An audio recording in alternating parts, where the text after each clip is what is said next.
Alright, sa ating hulaan yarn, aktor tanggap na raw ang katotohanang laos na siya, kaya babuna sa lead roles. Sino naman yan? Ito ang kwento, Oo. Mildred. Oo. Alam naman natin. Ay, hindi mo pala, alam mo ba? Oo. Kasi itong aktor kasi na ito, grabe talaga siya sa kasikatan. Pero syempre, dumarating din yung time na mawawala at mawawala ang iyong kinang.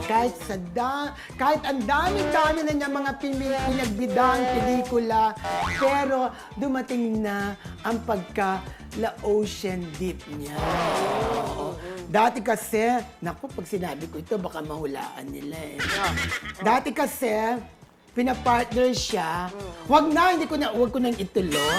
Kung talaga? Oo, baka mahulaan na agad. So ngayon, tinanggap na niya ng talagang sa kanyang loob na hindi na siya kagaya na dati, na wala nang kinang talaga ang ganyan. Estrella, Dear Charo, tinanggap ko na ang aking pagkalaos.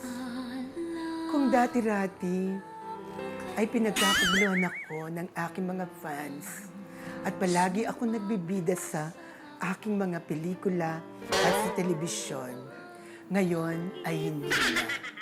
Ipinapaubaya ko na yung Charo sa mga bata na hindi katulad ko ng may pagkaguranis. Ayun!